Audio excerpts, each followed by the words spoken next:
दोस्तों, वेलकम है आपका मेरे यूट्यूब चैनल MM क्लासेस पे। गाइस, आज हम अकाउंटिंग के कुछ बेसिक टर्म्स के बारे में जानेंगे कि अकाउंटिंग के कुछ बेसिक टर्म्स क्या है, जिनके बारे में मैंने पहले भी डिस्कस किया है हमारी और वीडियोस में कि जर्नल एंट्रीज में क्या क्या आता है, परचेज, गुड्स, सेल्स के बारे में, एसेट्स, लायबिलिटीज़, इन सब के बारे में काफ़ी डिस्कस किए है। तो आज हम जानेंगे कि ये सब चीज़ें हैं क्या। अगर हम इन सब चीज़ों के बारे में डीपली रीड करेंगे तभी हम उसके बाद अकाउंटिंग की जो प्रैक्टिकल पोर्शन है हम उसको कंप्लीट कर पाएंगे, क्योंकि जब तक हम इन अकाउंटिंग टर्म्स के बारे में नहीं जानेंगे अच्छे से तब तक हमें समझ में नहीं आएगा कि इनकम क्या है, एक्सपेंसेस क्या है, उन्हें उनका ट्रीटमेंट कैसे होगा, उनको उनको लाइबिलिटीज़ में डालना है, उनको एसेट्स में शो करना है, या फिर एक्सपेंसेस को कहाँ पे प्रॉफिट एंड लॉस या फिर ट्रेडिंग अकाउंट में शो करना है। तो आज हम स्टार्टिंग से उनके बारे में पढ़ेंगे। तो हमारा फर्स्ट जो है बिजनेस ट्रांजैक्शन, इसके बारे में हमने स्टार्टिंग की वीडियो में भी पढ़ा था। एंड गाइस, जो भी मेरे चैनल पे न्यू है वो प्लीज़ चैनल को सब्सक्राइब कर दें और भी आने वाली वीडियोस के लिए बेल आइकन को दबाना ना भूलें। बिजनेस ट्रांजैक्शन, अब बिजनेस ट्रांजैक्शन के बारे में आपने कई बार सुना होगा मेरी वीडियोस में। जिन्होंने वीडियो स्टार्टिंग से देखी है, मेरी इंट्रो वीडियो भी देखी है, फीचर्स वीडियो भी देखी है, उनको पता होगा कि बिजनेस ट्रांजैक्शन है क्या। जिनको नहीं पता हो उनके लिए हम एक बार बता देते हैं। पहले तो हम ये जानते हैं कि बिजनेस क्या है। बिजनेस क्या है? किसी भी चीज़ का लेन देन बिजनेस कहलाता है। अपने फ़ायदे के लिए किया हुआ लेन देन बिजनेस कहलाता है। फॉर एग्ज़ाम्पल, हम आपको एग्ज़ाम्पल देते हैं। अब किसी शॉपकीपर ने बाहर से 5 रुपये का एक पेन 4 रुपये में ख़रीदा है। उसने 4 रुपये में एक पेन ख़रीदा और उसने 10 पेन ख़रीद लिए। मतलब उसने 40 रुपये के 10 पेन ख़रीदे और उसने वो पेन किसी और को जाकर बेच दिए 5 रुपये का एक पेन। मतलब उसने 10 के 10 पेन उस इंसान को बेच दिए 50 रुपये में। मतलब 50, उसने 40 रुपये के पेन खरीदे और उसने 50 के बेच दिए, उसको 10 रुपये का प्रॉफिट हो गया। तो ये होता है बिजनेस। मैंने आपको छोटा सा एग्जांपल दिया है, सिर्फ इतना सा बिजनेस नहीं होता, बिजनेस बहुत बड़ा होता है। तो बिजनेस ट्रांजेक्शन क्या होती है? अब बिजनेस ट्रांजेक्शन क्या होती है? बिजनेस ट्रांजेक्शन का मतलब है बिजनेस में जो भी परचेज होती है, सेल्स होती है, माल खरीदना बेचना, उसमें जो भी खर्चे हुए हैं, एक्सपेंसेस हुए हैं, चाहे वो पैकिंग के एक्सपेंसेस हैं या कंपनी में मैन्युफैक्चरिंग के एक्सपेंसेस हैं, उन सभी ट्रांजेक्शन्स को बिजनेस में रिकॉर्ड करना, अकाउंटिंग में रिकॉर्ड करना, उसको कहते हैं बिजनेस ट्रांजेक्शन। सेकंड है हमारा ड्राइंग्स। ये वो आर्ट एंड क्लास वाली ड्राइंग्स नहीं है कि ड्राइंग करना है नोटबुक पे कुछ भी।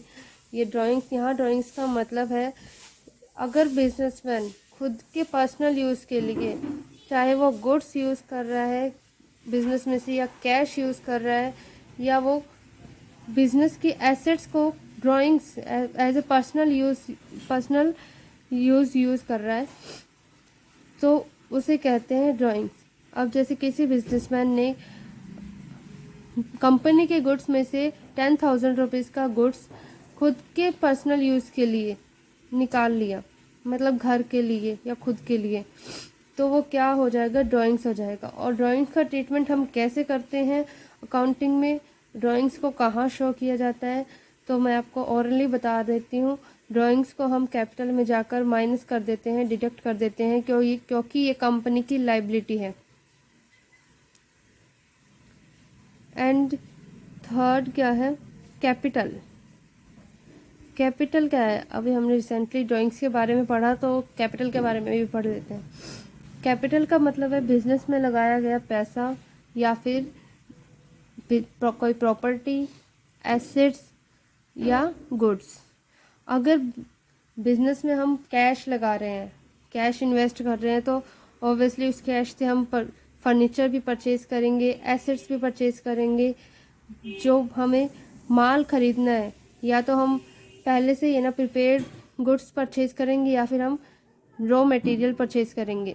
तो जो सारा हम बिजनेस में एक्सपेंसेस करेंगे, जो कैपिटल से कैश आया होगा, जो इन्वेस्टमेंट आई होगी, हम उसी से करेंगे।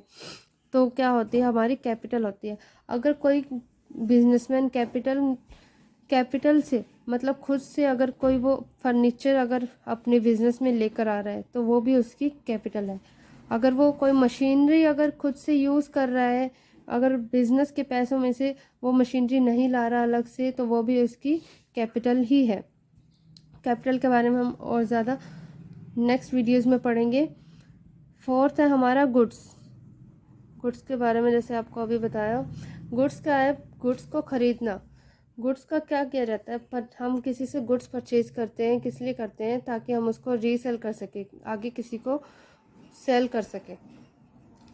किसी चीज़ को रीसेल करना क्या होता है, बिजनेस कहलाता है। वैसे ही गुड्स या तो हम खुद मैन्युफैक्चर करते हैं, तब भी वो गुड्स ही होते हैं, उसके लिए हमें रॉ मटेरियल की ज़रूरत पड़ती है। अगर हम किसी से गुड्स परचेज कर रहे हैं तो हम उसके लिए भी, अब हम किसी से गुड्स खरीद रहे हैं तो उस टाइम क्या बनाते हैं हम, परचेज अकाउंट,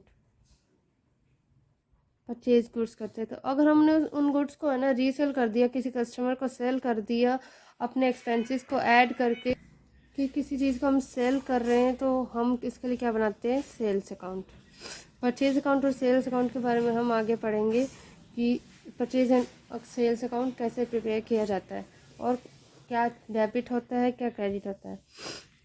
फिफ्थ हम पढ़ते हैं एसेट्स के बारे में।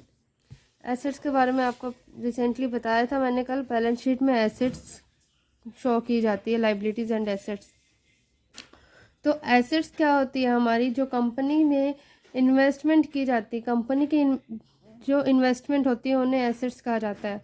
जैसे लाइक एज डेटर्स, जैसे हमने किसी को माल उधार में दिया है, हमें उससे पैसे लेने, तो वो कंपनी की क्या है, एसेट्स है। डेटर्स हमारे क्या है, कंपनी के एसेट्स। हमारे बैंक बैलेंस, हमारा कंपनी के बैंक में बैलेंस है, कैश पड़ा है बैंक में, तो वो भी क्या है, हमारी एसेट्स है। और कोई मशीनरी है, उसे मैन्युफैक्चरिंग पर्पस या फिर बिजनेस के किसी पर्पस के लिए यूज़ किया जा रहा है, तो वो भी कंपनी की एसेट्स है। अगर हम कोई फर्नीचर यूज़ कर रहे हैं, कंपनी में कोई बिजनेस में कोई फर्नीचर आया है, उसे यूज़ किया जा रहा है बिजनेस पर्पस के लिए, तो वो भी एक कंपनी की एसेट्स है। तो एसेट्स एक तरह से क्या होती है, कंपनी की इन्वेस्टमेंट होती है, जो कंपनी खुद इन्वेस्ट करती है और उन्हें काफ़ी टाइम से यूज़ भी कर रही है, वो कंपनी की एसेट्स है। सिक्स्थ है हमारा लाइबिलिटी। लाइबिलिटीज़ क्या है, अब लाइबिलिटीज़ के बारे में आपको बताया था, लाइबिलिटीज़ को हम एज ए लोन कंसीडर कर सकते हैं। मतलब जो चीज़ कंपनी की नहीं है, जो एसेट्स कंपनी की नहीं है, जो जैसे कि हमने किसी से माल उधार में लिया है, तो वो हमारे क्या बन जाते क्रेडिटर्स। और क्रेडिटर्स क्या है, हमारी लाइबिलिटी, क्योंकि हमने आज नहीं तो कल उनका पैसा देना ही देना है, हमने उनको वापस करना ही पड़ेगा पैसा। और एक पॉइंट और, हमने ऊपर कैपिटल के बारे में पढ़ा था, तो कैपिटल भी क्या है, कंपनी की लाइबिलिटी है, क्योंकि ये बिजनेस में बिजनेसमैन की खुद की होती है। बिजनेस और बिजनेसमैन दोनों अलग अलग चीज़ें हैं। अगर बिजनेसमैन खुद के घर से कोई चीज़ बिजनेस में इन्वेस्ट कर रहा है, तो वो उसकी खुद की प्रॉपर्टी है, बट कंपनी की लाइबिलिटी है। तो कैपिटल को एज ए लाइबिलिटी कंसीडर किया जाता है। लाइबिलिटीज़ में और क्या क्या होता है, एज अ लोन, अगर हमने बैंक से लोन लिया है बिजनेस के लिए, तो वो भी कंपनी की लाइबिलिटी है। हमने बैंक को लोन रीपे करना है, आज नहीं कर रहे हैं हम, 4 दिन बाद करना है या 1-2 महीने बाद करना है, तो वो कंपनी की लाइबिलिटी है। अब बैंक ओवरड्राफ्ट क्या होता है, हमने कंपनी के किसी पर्पस के लिए बैंक से ओवरड्राफ्ट कर लिया और हमें पता ही नहीं चला कि हमने कब इतना ओवरड्राफ्ट कर लिया, तो वो भी एक कंपनी की क्या है, लाइबिलिटी है। अब बैंक हमें फ्री में तो पैसा देगा नहीं, तो हमें उस ओवरड्राफ्ट को पे करना पड़ेगा। तो बैंक ओवरड्राफ्ट लाइबिलिटी है हमारी कंपनी की। और भी लाइबिलिटीज़ होती हैं, तो जितनी भी लाइबिलिटीज़ होती हैं वो कंपनी की होती हैं और उनको आज नहीं तो कल उन्हें रीपे करना ही होता है। 7th हम पढ़ेंगे सोर्स डॉक्यूमेंट्स। अब सोर्स डॉक्यूमेंट्स क्या होते हैं, सोर्स डॉक्यूमेंट्स के बारे में पढ़ते हैं। सोर्स डॉक्यूमेंट्स जैसे हमने किसी से गुड्स परचेज कर लिया, तो अब सामने वाला भी है ना, ऐसे तो है नहीं कि हमें गुड्स दे देगा और पैसे ले लेगा। वो एक खुद का एक सेलिंग इनवॉइस बना के देता है जो कि हमारा परचेज इनवॉइस होता है। उसमें डेट भी मेंशन होती है, सब कुछ मेंशन होता है कि उसमें अमाउंट भी मेंशन होती है कि हमने कितने का गुड्स परचेज किया है, कितने का नहीं किया। अगर हम किसी को वो गुड्स सेल भी कर रहे हैं तब भी हम उसको एक इनवॉइस बना कर देते हैं कि हमने आज ये गुड्स इसको दिया है। उस कस्टमर का नाम भी मेंशन होता है, अमाउंट भी मेंशन होती है और डेट भी मेंशन होती है, सब कुछ मेंशन होता है। जैसे कि आजकल हमने देखा हुआ कि हम किसी भी शॉप पे अगर कोई सामान लेने जाते हैं तो बिना बिल के हम सामान लिए बिना वापस नहीं आते, तो उसे ही कहा जाता है सोर्स डॉक्यूमेंट्स। बिल रिसिप्ट को सोर्स डॉक्यूमेंट्स कहा जाता है। तो ऐसे काफ़ी सारे होते हैं सोर्स डॉक्यूमेंट्स। सोर्स डॉक्यूमेंट्स के बारे में हम आगे हमारी नेक्स्ट वीडियोस में पढ़ेंगे कि सोर्स डॉक्यूमेंट्स है क्या और कैसे कैसे होते हैं, कितने प्रकार के होते हैं। तो अब सोर्स डॉक्यूमेंट्स के बारे में हमने जान लिया, तो नेक्स्ट हम जानते हैं वाउचर्स के बारे में। वाउचर्स क्या होते हैं? हमारे बिजनेस में जो भी ट्रांजैक्शंस की जाती है, जो मॉनेटरी टर्म्स की होती है, उनको जर्नल में रिकॉर्ड करने से पहले वाउचर्स में रिकॉर्ड किया जाता है। अब वाउचर्स में रिकॉर्ड किया जाता है, उसके साथ वाउचर्स में सोर्स डॉक्यूमेंट्स को भी साथ में ही अटैच किया जाता है। जो भी उनकी रिसिप्ट होती है, इनवॉइस होते हैं, इनवॉइस नंबर को भी ऐड किया जाता है वाउचर्स में उस कस्टमर का, सप्लायर का भी नाम होता है और अमाउंट सब कुछ लिखा होता है, डेट भी होती है, ताकि आगे ट्रांजैक्शंस रिकॉर्ड करने में कोई भी प्रॉब्लम ना हो। अगर जो इंसान ऑडिटिंग करता है हम कंपनी में, उसको उस टाइम पे ये प्रॉब्लम ना आए कि ये अगर डाउट भी हो जाए कोई कि ये ट्रांजैक्शंस किस टाइम की है, तो वो सोर्स डॉक्यूमेंट्स को साथ में देख सकता है वाउचर्स के साथ में कि ये ट्रांजैक्शंस तब इस टाइम की गई है और इसके साथ की गई है। मतलब इस कस्टमर को हमने ये माल बेचा है, सेल किया है, इसलिए वो वाउचर्स बनाना बहुत ज़रूरी है। तो उसके बाद हम पढ़ेंगे इनकम के बारे में। इनकम, अब इनकम क्या होती है? इनकम कंपनी का प्रॉफिट होता है। अब किसी माल को हमने परचेज किया है, फॉर जस्ट एग्जांपल किसी माल को हमने 10,000 रुपये में परचेज किया है, ₹10,000, और हमने उसको सेल कर दिया आगे 15,000 में।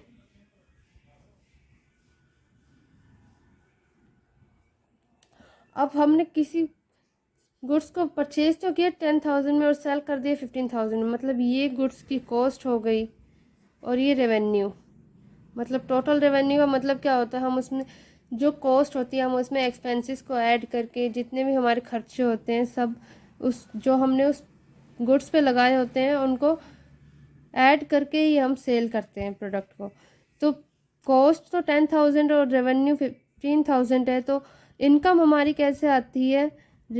Income is equal to revenue minus cost. अगर रेवेन्यू में से कॉस्ट को निकाल देंगे तो इनकम हमारे पास आ जाएगी। मतलब अगर हमने 15,000 का गुड्स सेल किया है और 10,000 इसकी कॉस्ट है, तो हमारा 5,000 क्या है? इनकम है, मतलब कंपनी का प्रॉफिट है।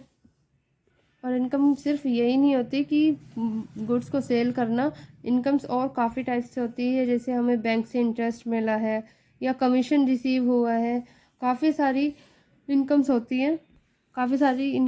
हैं जिनके बारे में हम आगे जानेंगे कि इनकम्स होती कौन कौन सी है। अब हम नेक्स्ट हमारा है एक्सपेंडिचर के बारे में मैं आपको हमारे नेक्स्ट वीडियोस में अच्छे से एक्सप्लेन करके बताऊंगी। मेनली एक्सपेंडिचर क्या होता है? जो हमारे बिजनेस में बड़े बड़े एक्सपेंसेस होते हैं उनको एक्सपेंडिचर्स कहा जाता है। और एक्सपेंडिचर 3 टाइप्स के होते हैं: capital expenditure, revenue expenditure and deferred revenue expenditure. तो कैपिटल एक्सपेंडिचर क्या है, रेवेन्यू क्या है और डेफर्ड क्या है, इसके बारे में हम हमारी नेक्स्ट वीडियोस में काफ़ी एक्सप्लेन से पढ़ेंगे, जिससे आपको समझ में आ जाए। अब हमारे एक्सपेंसेस क्या है, एक्सपेंसेस क्या है? एक्सपेंसेस कंपनी में होने वाले सभी खर्चे हैं, चाहे वो मैन्युफैक्चरिंग एक्सपेंसेस हो, चाहे वो ट्रेडिंग एक्सपेंसेस हो, चाहे वो सेलिंग के टाइम एक्सपेंसेस, जब चाहे हमने जितने भी किए, travelling expenses, packing expenses, manufacturing expenses, बहुत सारे एक्सपेंसेस ऐसे होते हैं जो कंपनी में किए जाते हैं प्रोडक्ट को परचेज़ करने के बाद। उसको प्रिपेयर, अगर हम मैन्युफैक्चरिंग कंपनी चला रहे तो प्रोडक्ट को परचेज़ करने के बाद रॉ मटेरियल को मैन्युफैक्चर किया जाता है, उसके बाद गुड्स बनते हैं। तो गुड्स बनने के बाद उनकी पैकिंग भी की जाती है, लेबल्स भी लगाए जाते हैं। अगर माल गोडाउन में पहुंचाना है तो ट्रैवलिंग एक्सपेंसेस भी लगते हैं, वेयर हाउस एक्सपेंसेस भी होते हैं, बहुत सारे एक्सपेंसेस होते हैं जो कंपनी में किए जाते हैं। अभी हम फिलहाल पढ़ेंगे आउटस्टैंडिंग और प्रीपेड एक्सपेंसेस के बारे में। अब आप सबके माइंड में चल रहा होगा जो न्यू है, आउटस्टैंडिंग और प्रीपेड एक्सपेंसेस क्या होते हैं।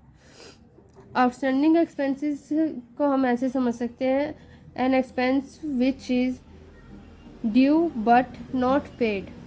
मतलब ऐसे एक्सपेंसेस जिनका हमने यूज़ कर लिया है, उन सर्विसेज का यूज़ तो कर चुके हैं हम, लेकिन हमने अभी तक उनका भुगतान नहीं किया है, उनकी पेमेंट नहीं की है, उनको कहा जाता है आउटस्टैंडिंग एक्सपेंसेस।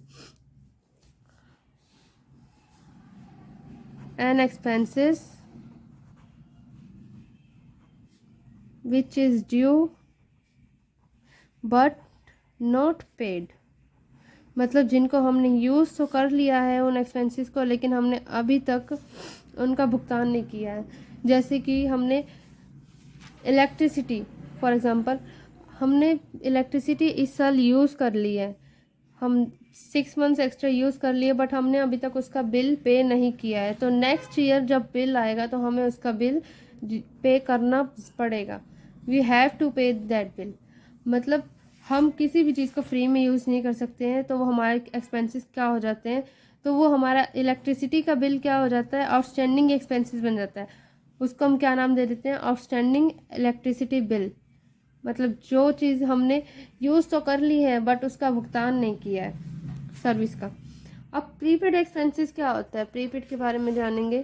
प्रीपेड एक्सपेंसेस वो होते हैं जिनका हमने अभी तक यूज़ नहीं किया है, लेकिन हमने उनकी पेमेंट पहले ही कर दी है। An expense which has been paid in advance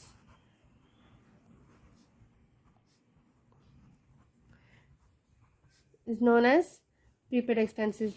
जैसे कि हम किसी घर में रह रहे हैं, मतलब सॉरी, जहाँ पे हमने बिज़नेस स्टार्ट किया है अपना, वहाँ हमने बिल्डिंग रेंट पे ली हुई है।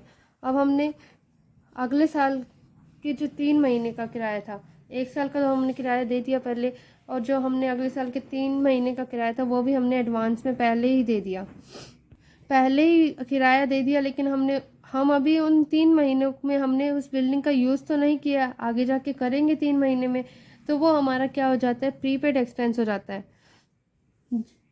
प्रीपेड एक्सपेंसेस से मतलब उन एक्सपेंसेस से है जो एक्सपेंसेस हमने पहले ही भुगतान कर दिया है, लेकिन अभी उन सर्विसेज का यूज़ हमने नहीं किया है।